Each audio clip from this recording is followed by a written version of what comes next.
In the heart of the Brazilian wilderness lies a prehistoric rock shelter, decorated with thousands of strange paintings.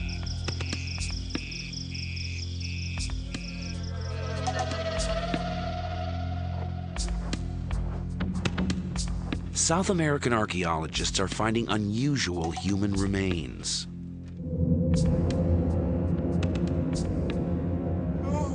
The skulls aren't European, but they aren't American Indian either. They belong to none of the prehistoric races known to have set foot in the New World. These skulls are as old as the Ice Age. So who were these first people to discover the Americas? And what became of them? Did they all disappear? Or did some of them survive?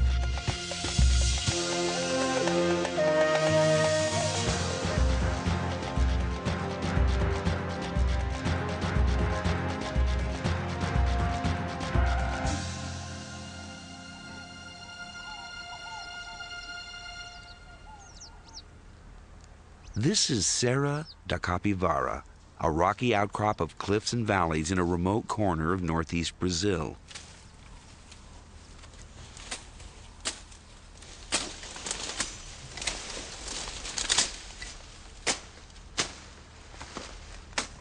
Local farmers have long known about these rock shelters hidden behind the brush.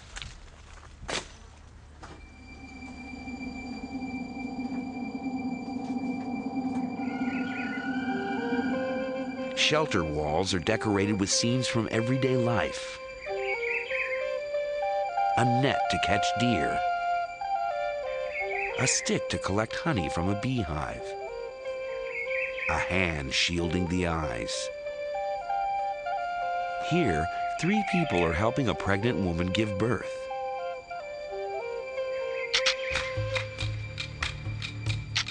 Some of the paintings are harder to interpret.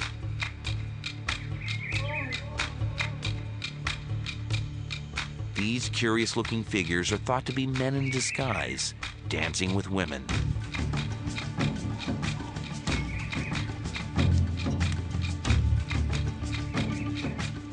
Other images show human figures with decorated bodies. Some wear masks. They hint at some kind of ritual.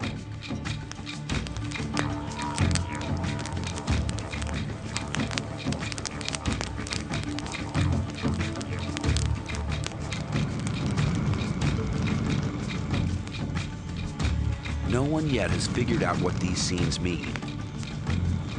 But local farmers claim to know who originally painted them.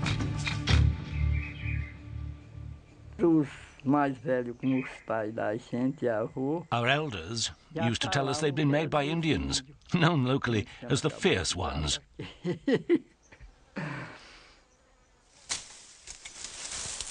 Indians were the obvious candidates.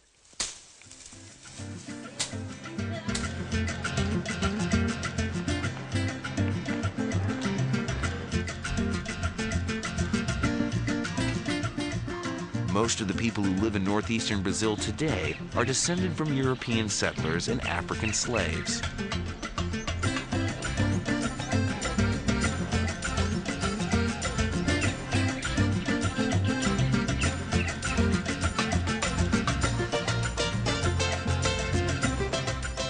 But these ancestral groups arrived in Brazil just 500 years ago. When the Portuguese first discovered Brazil, they found that Indians were already here. And a few of the local villagers are descendants of mixed marriages between Indians, farmers, and slaves.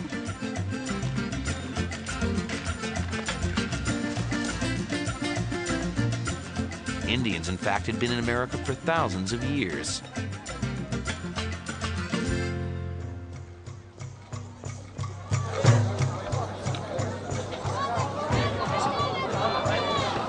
Scientists today can tell precisely when they arrived and from where. All native peoples in South and North America belong to a racial type known as Mongoloid. They're descended from the ancient peoples of Siberia.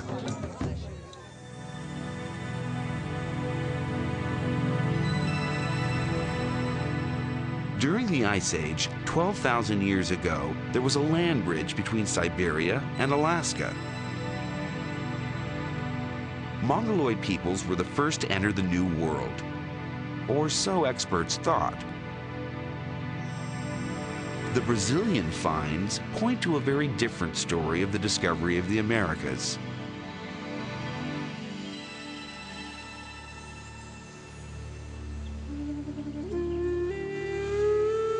The paintings on these rock shelters are much older than the Indians.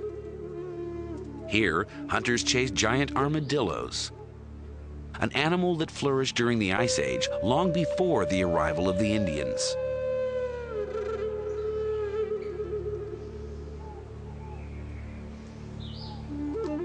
There's a playful feel to many of the scenes. Here, a group of men are standing on each other's shoulders, just like a circus act. And here, a rare romantic moment.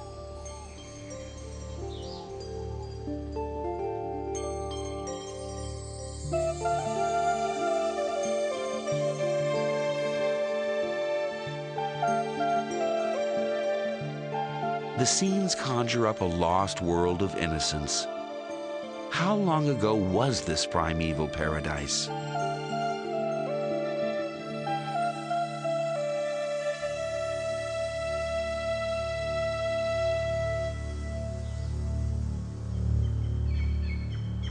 French archaeologists have just finished digging in Pedra Furada, the largest of the rock shelters. Their aim was to go back in time to a period well before the arrival of American Indians.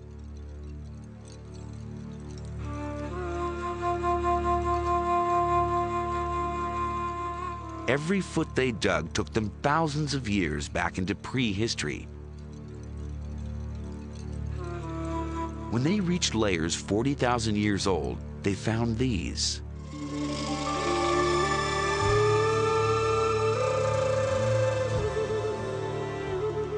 Pieces of quartzite that look remarkably like stone tools. The edges on one side of the stones were flaked off.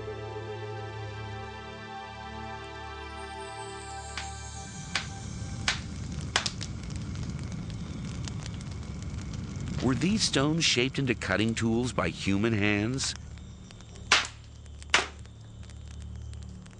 If so, then the history of the discovery of the Americas would have to be rewritten. But if people had been here before the American Indians, surely there would be other traces of their presence. The archaeologists continued to dig, down to depths 50,000 years old. And then they found this.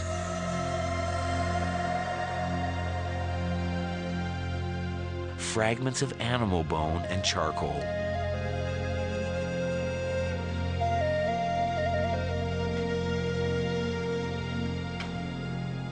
For Anne-Marie Passy, one of the archaeologists involved in the dig, these fragments were proof of human occupation. We found structures shaped like hearths. Next to the charcoal, depending on the period, we sometimes found food leftovers of animals they may have eaten.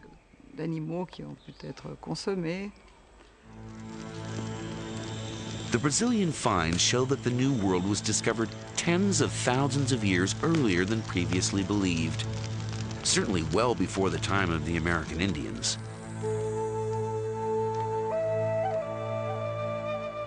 But who were these pioneers?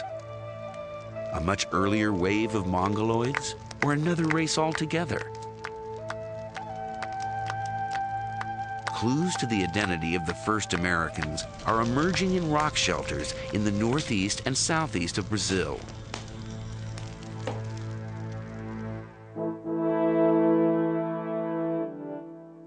Archaeologists there have recently unearthed human remains.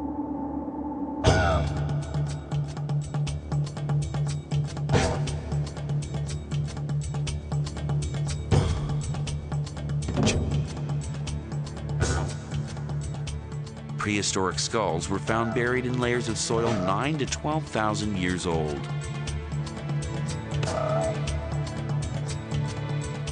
They are the oldest skulls in the Americas.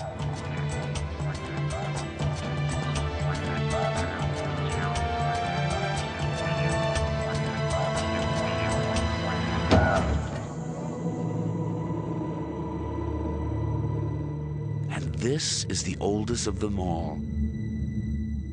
The skull of a young woman nicknamed Luthia by scientists. Can she tell us who the first Americans were?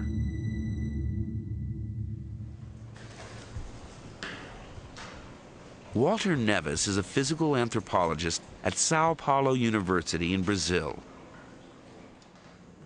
He has been using a standard and reliable archaeological measure, the shape of the skull, to find out what race she belonged to. 91. He fully expected Luthia to be a Mongoloid, an ancestor of the American Indians. 91. But then he fed the measurements into the computer.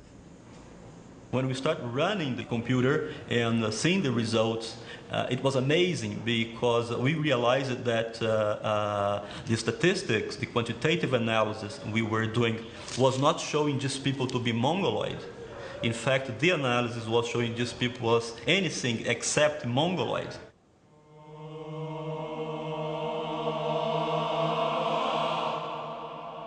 So who was Luthia? And where did she come from?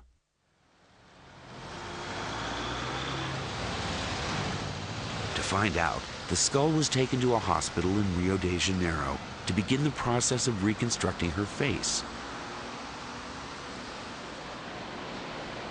The first stage was to make a three-dimensional CAT scan of Luthia's skull in order to build a replica.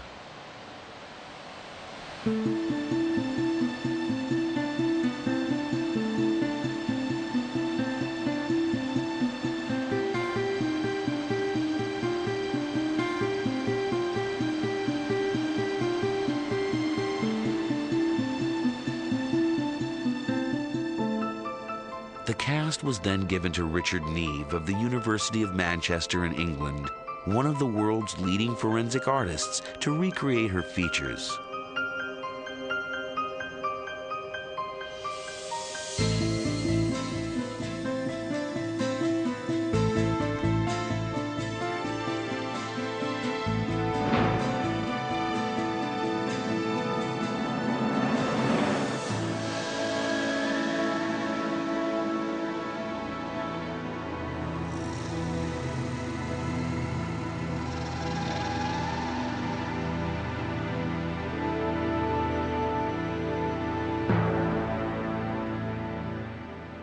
That, to me, is a Negroid face that has all the features that you associate with a Negroid face. The proportions of the face, it doesn't say anything about it being a Mongoloid. Luthia belongs to a race found historically along the rim of the Indian Ocean, in East Africa, in the islands of South Asia, and in Australia and Melanesia. Was this then the face of a first American? Her reconstruction is confirmed by measurements Walter Neves has taken of all his skulls. The first reaction was not to believe in it. But as the results, repeated so many times, and the result is exactly the same thing. They are very similar to nowadays Aborigines and Africans, and no similarity at all with Mongoloids in Asia or with American Indians. But how could Luthia be African and Australian? According to Walter Neves, there's a very simple explanation. Luthia is a bit of both. The first humans originated in Africa. It's known that around 100,000 years ago, waves of people migrated out of Africa. One such wave went east, and 60,000 years ago, it reached Australia.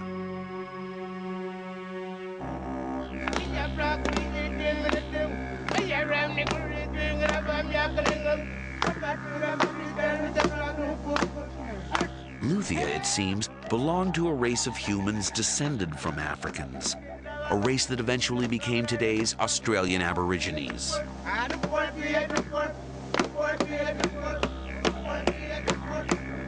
But if the first people to enter the New World were the ancestors of present-day Aborigines, how could they possibly have reached the Americas? Australia and Southeast Asia are on the other side of the Pacific Ocean, more than 8,000 miles away from South America.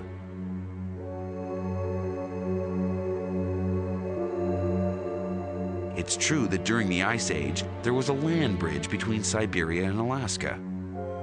In theory, the ancestors of the Aborigines could have migrated north and crossed over into Alaska.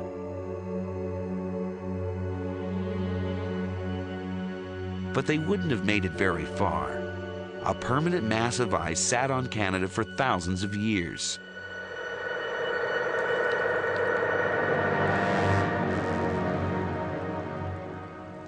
That wall of ice would have blocked the way into America to both animals and humans.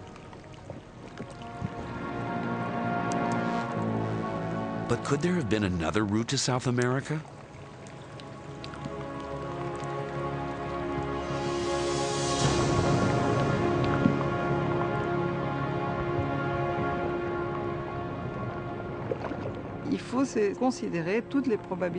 One has to consider all the probabilities. It's much simpler to cross the ocean than to adapt to the cold of the North Pole. After all, you do need to develop a fairly sophisticated technology to survive in the cold.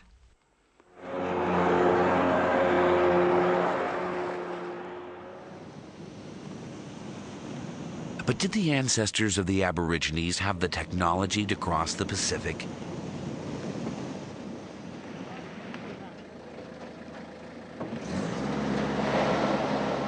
These are the Tiwi people, an Aborigine clan living on Bathurst Island, just off the northern coast of Australia. As far back as they can remember, their way of life has always revolved around the sea.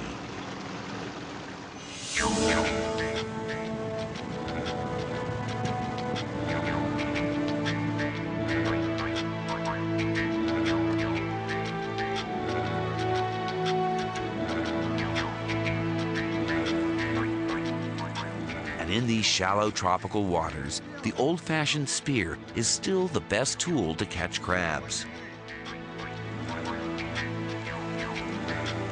But the Tiwis are very much the exception.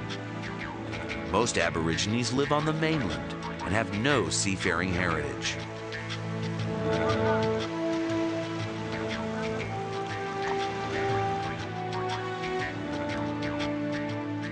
But what about the Aborigines' very earliest ancestors?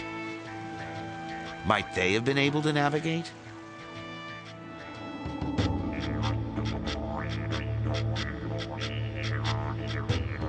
Curiously, the best clues to the culture of the first Australians are to be found far away from the coasts.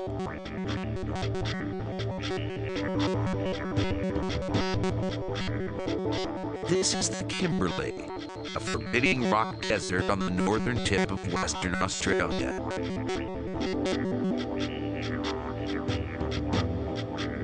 Today, the place is uninhabited. But during the Ice Age, 20 to 50,000 years ago, these were hunting grounds for the first Aborigines.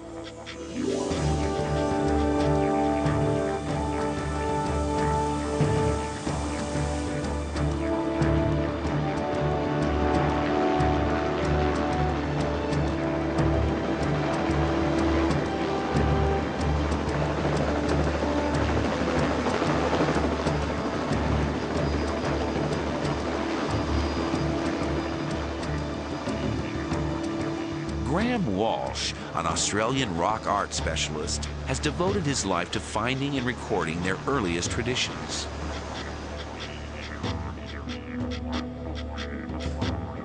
The area is surrounded by rock shelters, many of them decorated with images painted tens of thousands of years ago.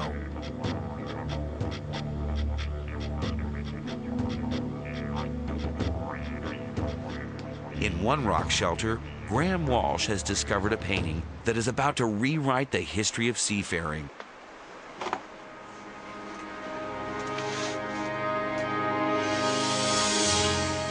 It's the oldest painting of a boat anywhere in the world.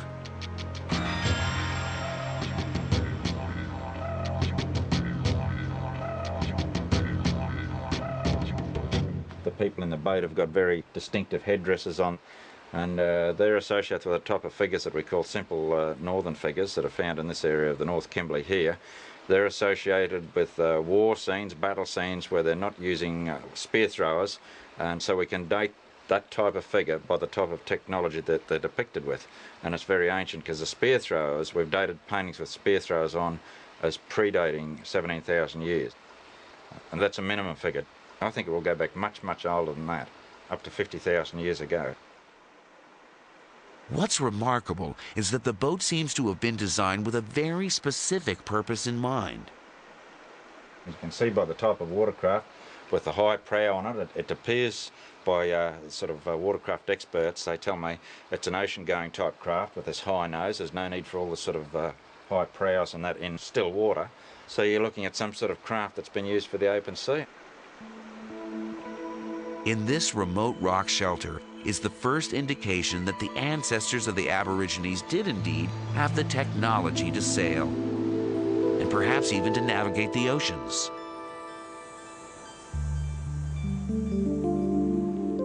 But why would they have wanted to cross the Pacific? The vastness of the ocean was surely a deterrent.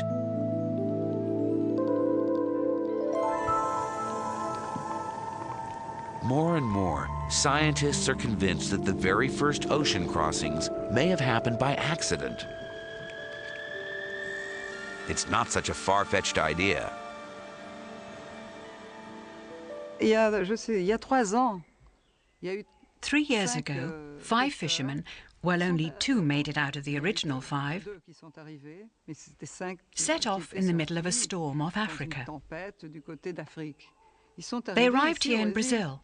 They decided to stay. They didn't want to return to Africa. Sure, it was an adventure, an odyssey, but they made it in just 3 weeks. They survived. And if they survived, others could have done so too.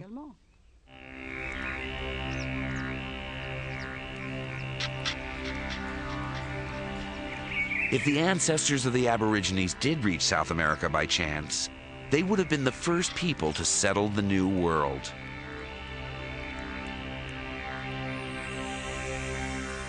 They would have become the American Aborigines. But if this is what happened, where are their descendants? Why are there none of these American Aborigines in North and South America today?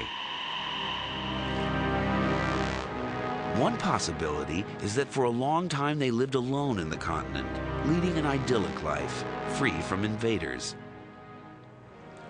After all, the land route from Asia into North America remained firmly blocked for thousands of years.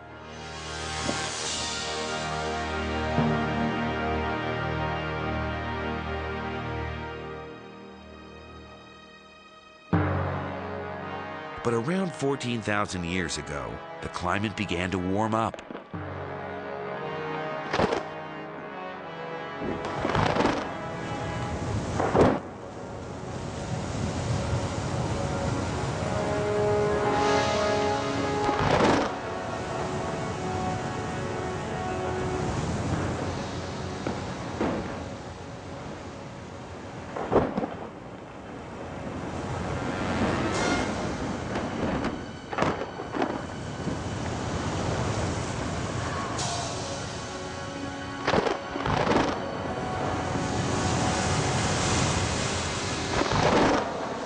the Ice Age was coming to a dramatic end.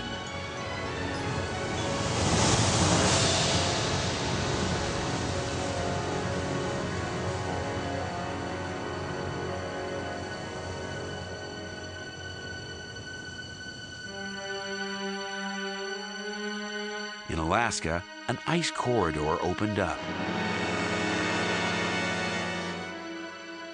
Animals took advantage and crossed through.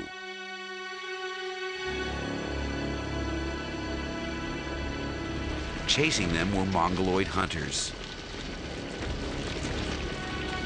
It's well known that around 12,000 years ago, the ancestors of today's American Indians entered the New World.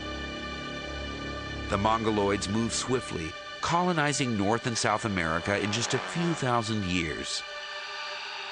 That's precisely the time frame when scientists believe the American Aborigines begin to disappear. Could the Mongoloids have replaced the Aborigines? This is very clear in South America. All populations I have in my data set from the whole South America, okay, from 7,000 to the present, they are absolutely classic Mongoloid. And everything I have with more than 9,000, okay, is absolutely non-Mongoloid. So I would say this replacement occurred between 9 and 7,000 years ago. Rock art experts have been studying the Brazilian paintings for clues about how that replacement might have happened. Here may be an explanation for how the American Aborigines became extinct. This scene shows several men in midair. They look as if they're flying.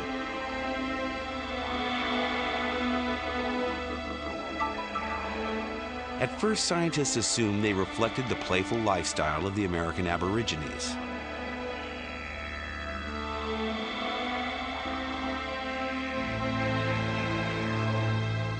But computers can shed new light. Images can be digitally removed and then reintroduced one at a time.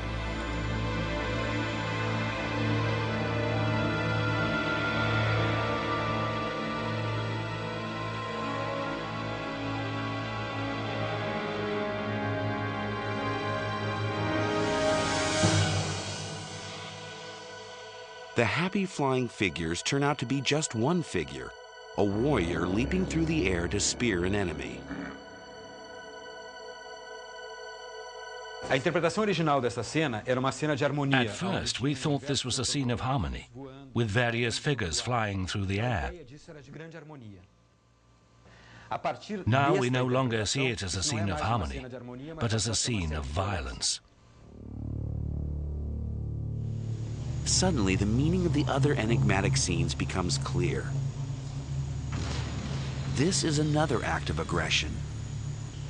And this, perhaps, an execution.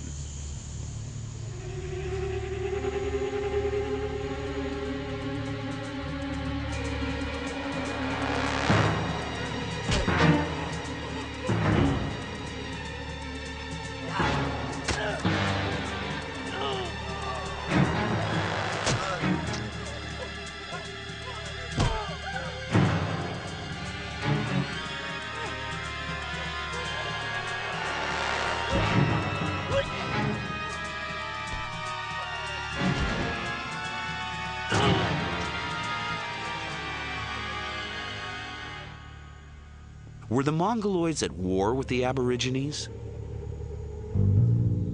Tellingly, these scenes only begin to appear after the arrival of the Mongoloids. Jusqu'à 9000 ans, on n'en trouve pas une. Until 9,000 years ago, we don't find a single scene of violence. And this coincides with finds which show an increase in population. Ça coïncide. On peut pas tirer des conclusions. We can't draw any conclusions, but there is an increase in small tribes, Des petits groupes. and violence becomes very Et la important. violence commence à devenir très important. Conquest by the Mongoloids would explain why there are no Aborigines in the Americas today. They were wiped out.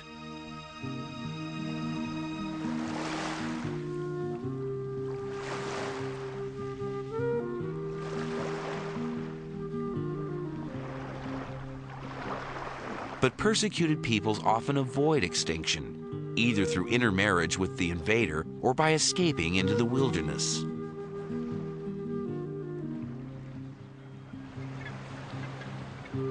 Could some American Aborigines have survived in a remote corner of the New World?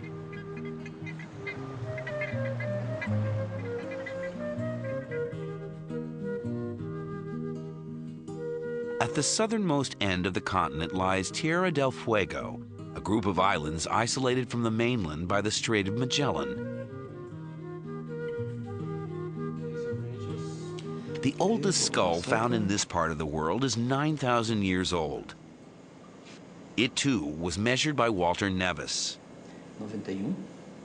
This skull also shows a strong similarity with Australians and no similarity at all with nowadays Indians or Mongoloids. Okay, so even in the extreme southern cone of the Americas, okay, was inhabited by these people that has nothing to do with Mongoloids. It seems that some tribes of American Aborigines may have escaped, finding sanctuary here at the far end of South America. So what became of them? Where are their descendants?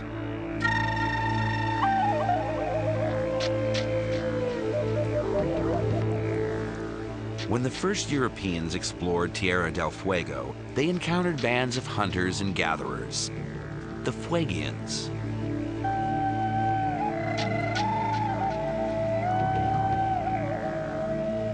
An Italian ethnographer recorded their way of life in the 1930s. It seemed to hark back to a primordial era.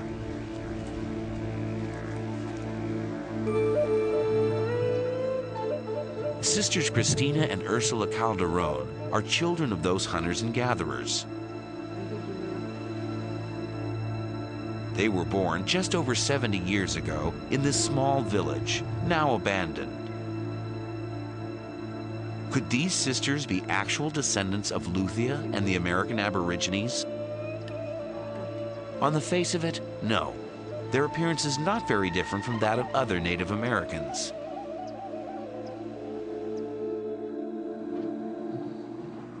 But a more reliable marker of ancestry lies behind the face, the shape of the skull.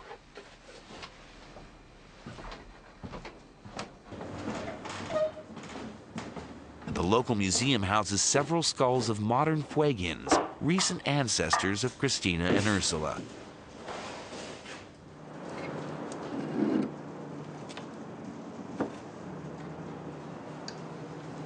For the first time, scientists have begun to measure these skulls. As expected, they have found some classic Mongoloid traits, such as flat faces. But they also found unusual features, pronounced ridges over the eyes, a distinctly non-Mongoloid characteristic.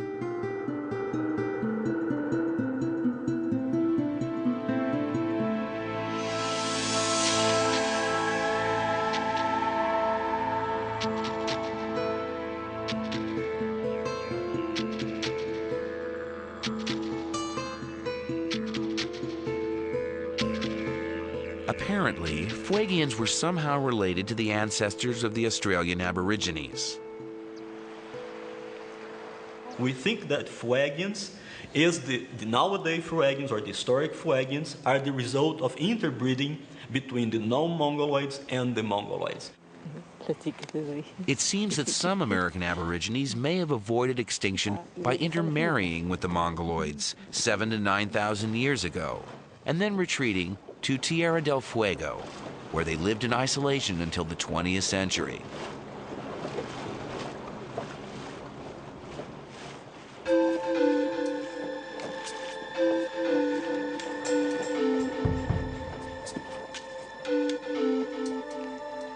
But the Aborigines were originally a race adapted to life in the tropics. How could they have survived in this cold and damp corner of South America?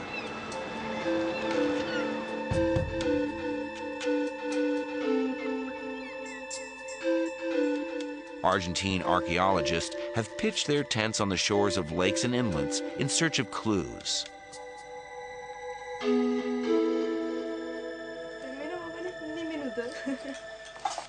On this beach, they found mounds of mussel shells. Una secuencia de valvas que si la miras se está clavando dentro o por debajo. The oldest layer is 6,000 to 7,000 years old. Is this ancient garbage left behind by American Aborigines?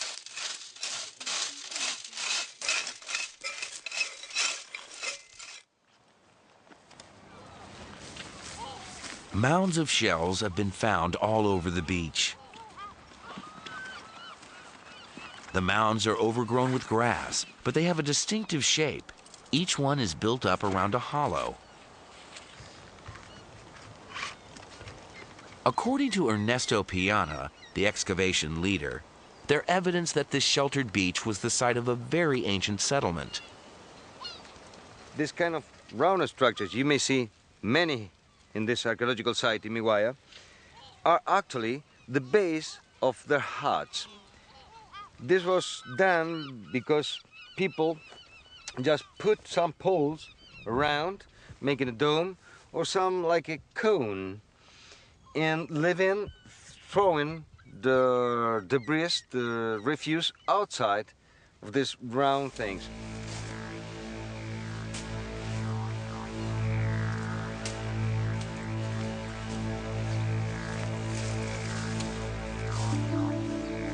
Alongside the very same beaches, similar huts were being built by the Fuegians until just 60 years ago. These huts sheltered the American Aborigines through thousands of winters of wind, rain, and snow. Some tribes wore hides of guanaco, a type of llama, to keep the cold out. But others wandered around virtually naked. How did they cope with the cold?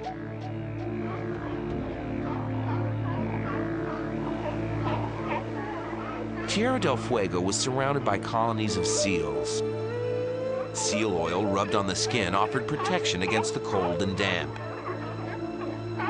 It was also especially high in calories. A spoonful a day provided extra resistance to the cold.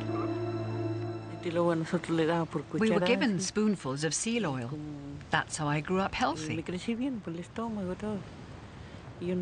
And I guess that's why I'm still here today.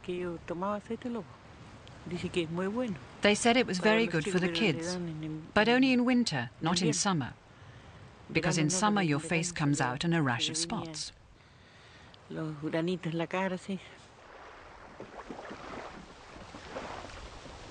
Fuegians also kept fires lit indefinitely, even when they were on the move. They lit their fires in the canoe.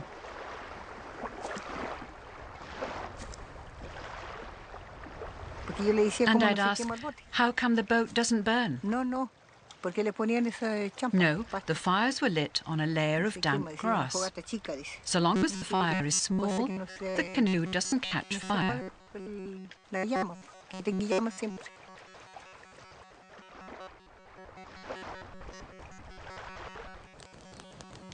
Isolated from the rest of the continent, the descendants of the American Aborigines preserved their way of life for thousands of years.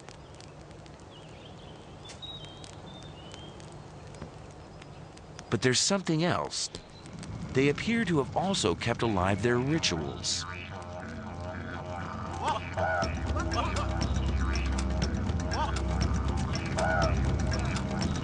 The 1930s expeditions recorded secret initiation ceremonies.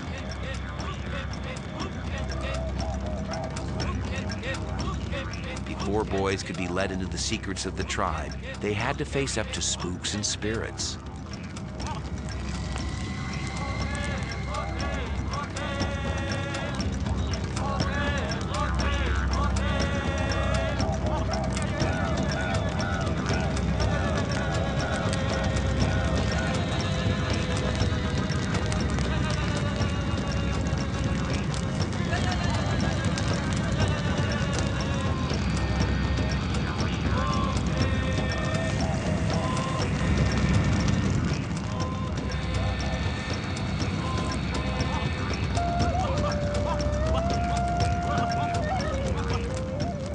According to the ethnographic reports, boys and women believed the ghosts were real.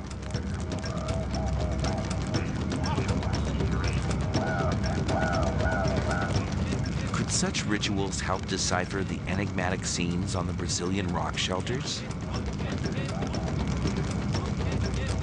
The dancing spooks, with their masks and stripes, are strangely familiar.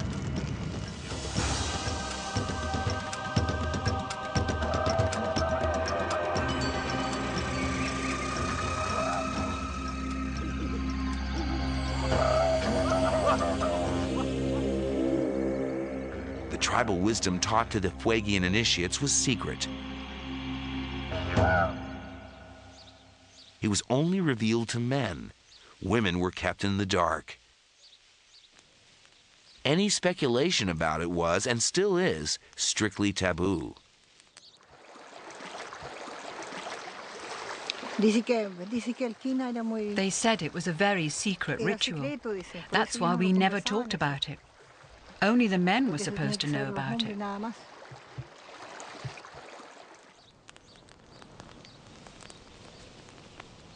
What was so secret that it had to be kept from the women? Some of the chiefs, according to ethnographers, explain that there was a time in a very distant past when women ruled society. So the women must never know, lest the men lose their grip on power. Perhaps the story was brought into the New World by the American Aborigines, because similar legends have been recorded amongst Aborigine tribes in Australia.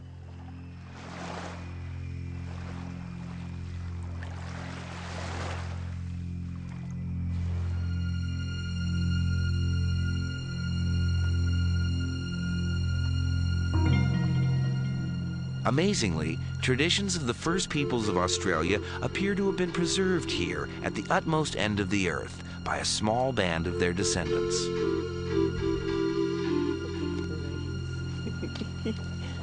But after surviving 50,000 years, the memory of those traditions is now at risk of being lost forever.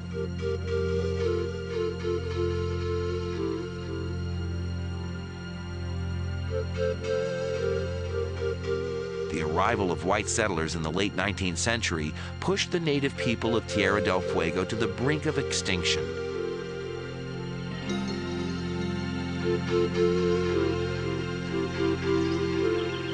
The guanaco was one of the main sources of food. But when European settlers arrived, they saw a land ideally suited for something else.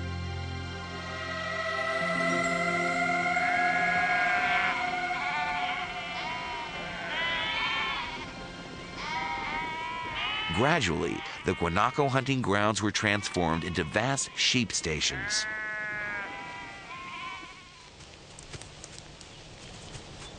It seems that the Fuegians thought they could simply switch to hunting sheep. It was a tragic mistake. European landlords thought nothing of killing poachers in cold blood.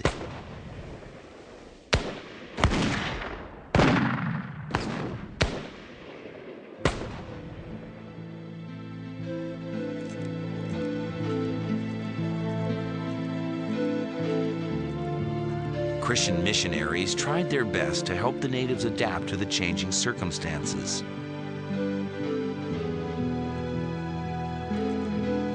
Women and children were brought to the missions to be clothed and educated. But this only made matters worse, as the Fuegians came into contact with European diseases for the first time.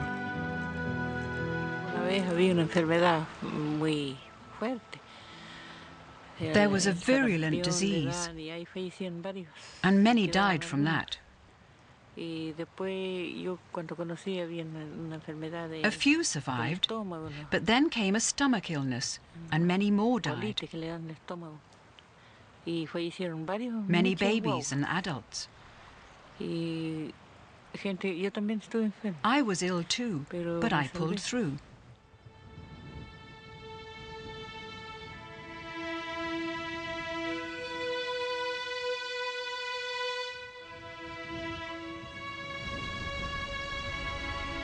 The deaths eventually decimated the villages.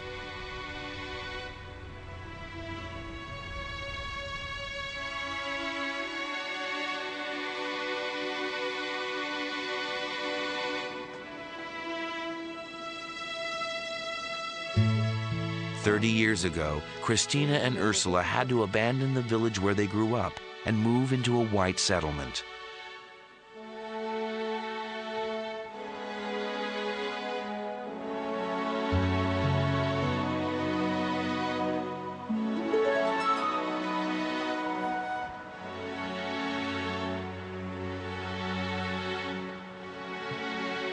They return occasionally to visit the graves of their family. Christina and Ursula are now the last surviving link to the culture of the pioneering Aborigines who first discovered the Americas. For they are two of only a few full-blooded Fuegians left alive. Their children are the offspring of mixed marriages.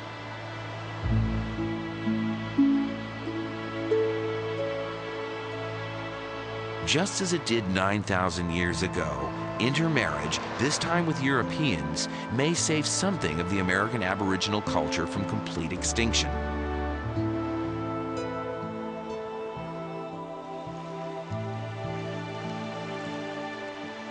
The Fuegians' ancestors had set off from the other side of the world. Their arrival in Tierra del Fuego was the culmination of an epic journey across ocean and continent. They were the first to discover the Americas.